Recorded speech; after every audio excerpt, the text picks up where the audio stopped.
So really what we're talking about when I'm saying the dark side of med spas is I don't want to make people afraid who are listening to this that are not in the med spa, but it is for educational purposes in the sense that, there are concerns out around Botox. You hear people say like, oh, I saw them dilute it. Well, they're supposed to dilute it. We'll talk a little bit about that and what the scary thing is. You hear about people getting their products from not certified vendors. So people who are not the actual manufacturer, they're getting them secondhand to save money. There are safety things is the official term, safety things that we need to pay attention to in med spas, and just kind of how people can be alert to those. So again, not really necessarily for the med spa owners on this one, but more so for our friends that are listening that are venturing into med spas as patients. Consumers, yes, patients. I'm going to hit on the first one because I think this is a most commonly discussed, which is Botox dilution. And what I hear is when patients are in, and I'm sure you've experienced this too, when people are like, I saw her put water in the Botox. Mm-hmm. Okay, so let's talk about why that's not a red flag, and we'll get into what the red flags are. Why is it not a red flag if, as a patient, you see them inject quote unquote water into the Botox? Well, I think the thing here is patients aren't educated as to exactly what to look for. Mm-hmm. What is Botox even? Do they know it's just a little powder at the at the end of the bottle? Right. That you literally could not just put a needle in there and inject into someone's face, and you have to reconstitute it. Right. So there's I think blaringly obvious thing. Yeah. Well, so we'll start there. So is that a red flag? Not necessarily. So with Botox, you do have to reconstitute it, which means that you will see them inject liquid into the powder form that then makes it into the liquid form that's then injected into you. And that's not a bad thing. I will also say that there are variations of dilution. While on label there is a specific dilution, there are certain areas when there's a very experienced injector that they might alter the dilution slightly in order to have a different look in that area. So that's not necessarily a red flag. It can be, but it's not necessarily. So again, we talk about the dark side. This is one that is kind of more of like a myth buster. So just because you see them doing that, not necessarily something that you have to worry about. But where they get their product is a concern. Mm-hmm. So some of us out there, and this is okay, might be price sensitive. And so as you're calling around, you might price shop. You might be looking for the least expensive on your fillers or your Botox, your whatever it is that you're using. I'll ask you, what are some of the red flags around really, really, really, really, really cheap product? So there's a certain price from the manufacturer that is set in stone that you would be making no money if you're going below that. Mm-hmm. So for example, let's just say you're paying $5.50 for a unit of Botox. Yeah. And you are only charging your patients $6 for a unit of Botox. As a consumer, I'm like, that is amazing that the Botox is only $6. If I'm getting my Botox from Mexico, I'm probably making a profit off that because they probably sold it to me for $3 a unit or $2 a unit. Mm-hmm. So it's a huge red flag if the Poshmark basically of Botox. the whoever's selling Botox at this price is one of two things. They're not going to stay in business for that long because it's not sustainable. There's no way you'd be able to pay your injectors, keep the lights open if you're only charging lights on, doors open, or you're getting it illegally, not FDA approved, and you're able to still make a profit because you got it for really cheap, which is a huge red flag. Right. And I would say that, so yes, that sounds really appealing, but I don't know about you. If I'm looking around, and I don't think there's anything wrong with calling around regarding price, but if I have, $15, $16, and then I all of a sudden see $7 or $6, that is kind of jarring to me. You're like, why? Also, is it old?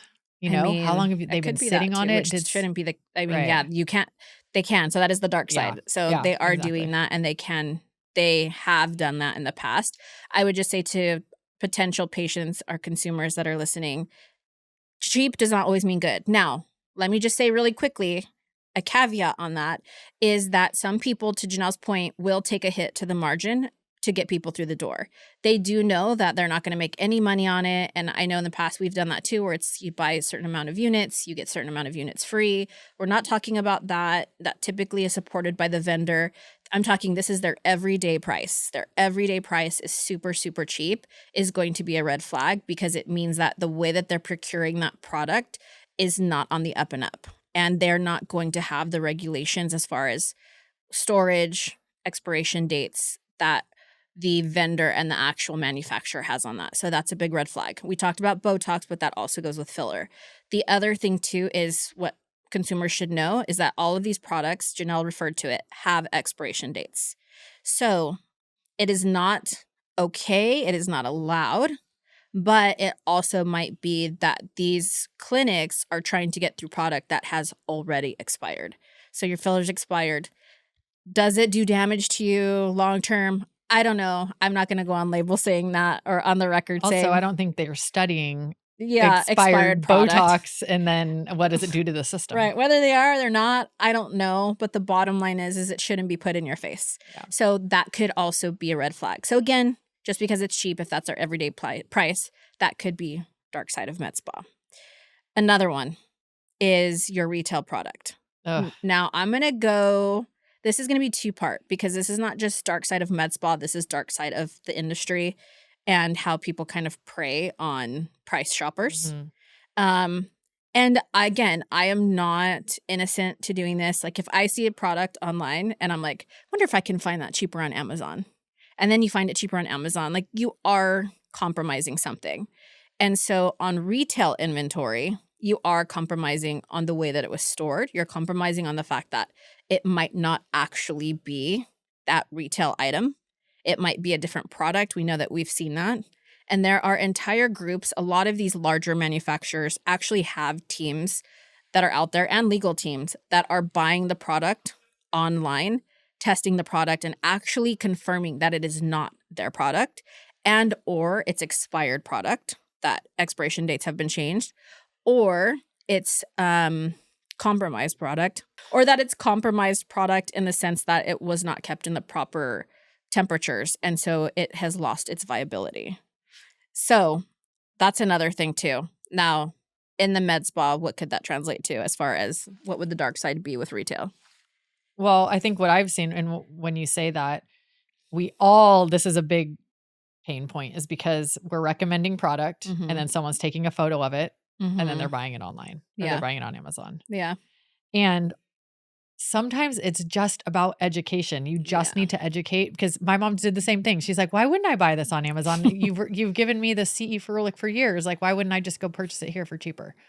And I get it. Like if you don't have the education around it. Because it's not supposed to be dark brown, Mom. Yeah. I understand why that would be people's natural instinct is to just go online and get it for. Especially now. I feel like we struggled with this, over a decade ago, and it's even more common now that people are doing that.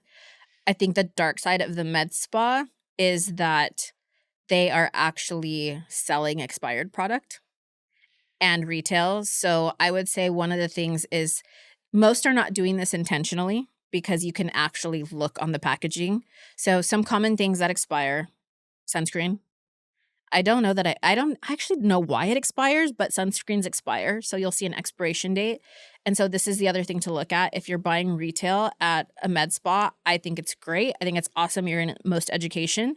Just make sure that you're double checking that these products are not expired or they're not close to expiring. And that's the other thing I've seen too, is close to expiration. You'll see, especially with retail. I'm more concerned with retail than anything else, but it's getting close to expiration and you'll see all of a sudden there's a clearance and a sale, but you don't know why. Find out why. It could be that they're trying to get through their product that's expiring that week, in which case you're going to probably have that product for at least a month or longer. So now you are using expired product. What are your thoughts though when the reps tell you that it doesn't really change the efficacy even 2 years after it expires? I think as long as they have data surrounding that and you can educate your patient on that. Don't get me wrong. I don't want to buy expired product ever. But if you have data around that and you can educate your patients on it and the patient's okay with it, then I think that's fine. But if you don't have the data that says it's okay and it's that person's opinion, I still don't want to pay for expired product. Right? Right. No, Yeah. that's what I'm saying. I never would, but that's just something that I think people need to be aware of too, that Yeah. reps are going to come in and say that Yeah. it's okay if it does expire. Not that they're wanting you to sell it still, but that's just Right. something that I've heard. Because like if you're a week within and you're like, well, I sold it before the expiration date, but now your patient is using it afterwards. Again, if there's data there, I have no problem with it, but to each their own. But why? But yeah, but why? But to each their, I mean, why? Maybe it's 50% off, but to each their own. So getting back into the dark side of med spa on the safety and sanitation side of things. I do think that there are aspects that I don't want to get into too much because we're not medical professionals, but there are certain tendencies, I would say, within our industry that I think are debatable. For me, from a patient's perspective, I don't necessarily want you using an open half a syringe on me. And I know that some places will use a syringe, but they don't use all of it, so they save a half, and then they'll use it on someone else. If there is a medical director approving that, monitoring that is one story. I don't know how many locations are doing that, so you might have safety protocols in place to take care of that, but I would say by and far the majority don't that are doing that, and they're saving the syringes because they're kind of trying to save on the bottom line by using for people that only need like a half a syringe or maybe for a touch-up. I personally would rather have a full syringe and pay for it than an opened half syringe. So for me, that's one. The other two is the safety side of gloves, making sure that it's clean, the space is clean. I went to have my blood drawn yesterday, and there were like open alcohol swab pads, like the case on the ground, like the countertop was disheveled. And I will be honest with you, I almost got up out of that seat and left because in my mind, I was like, this place is dirty. So immediately I started like looking around the baseboards, and not to say that you might not have a crazy day and it's going to get messy, but there's a difference between maybe a messy rush than coming into a room where you still have blood, cotton swabs out and about, open needles everywhere. It's disgusting. Right. Which would be a red flag to me. And so I would say beware of the cleanliness. The comments on that, I think that has a lot to do with how sterile the environment is and what type of environment they're willing to treat patients in. Yeah. The final one I'll talk about is wheeling and dealing. To me, is a dark side of a med spa. So that's a good one. The wheeling and dealing is a very big red flag to me. So if you go into a med spa and they give you a price and you say, I can't afford that, and then they say, well, what can you afford? And now your price has dramatically changed. Now, there might be a difference where they say, let me look to see if there are any offers, and then they apply maybe a referral discount to you. Or there's something there that they find to try to accommodate your budget by being kind to people, maneuvering the situation a little bit based on offers that they have. Yeah. Yeah, the tools that they have. Thank you for referencing it that way. But if you're sitting there and it now feels like you are buying a used car, that is a very run. That is a very big red flag and one of the dark sides to med spa to me. I don't think that any trustworthy med spa is going to wheel and deal with you. It's just not going to happen. I agree. To me, I don't trust you if you're now in there giving me all these different prices. And I know my friend paid something different and my other friend paid something different. I'm like, well, what else are you doing? And that's the biggest thing. And I would say that this may be happening for those of you managing med spas, owners of med spas. This might be happening without you knowing it. And it could just be that you have a provider who's trying to close the deal and is somehow giving them free service or free product, and that's how they're negotiating the price. I still don't like that. To me, that still feels ick because it's dishonest. Because to a degree, if they don't have the room and the wiggle room to do that, it feels like they're stealing a little bit. But either way, why does my friend Janelle get to come in and pay this price and I come in and push back and now I'm paying a different price? So it's unethical. So to me, that's the dark side in the sense that it's unethical that you are giving people these different prices without actually having built-in resources or reasons why. And it's just because you're trying to close that deal. We're not used car salesmen. We are medical professionals and or in the medical aesthetics field that we're trying to help people look and feel their best. but it should always be with integrity. And so anytime something smacks of a lack of integrity, which are all of the things that we discussed today, to me, that's the dark side of a med spa. So for all of you that are listening to this, I hope this did not scare you. It's not meant to scare you. It's just the realities. And I will say that these are exceptions and not rules for the most part. There are a lot of incredible med spas and injectors out there doing so with tons of integrity. But if and when you come across these red flags, please ask more questions. And we just want you to be happy and healthy and safe. and safe.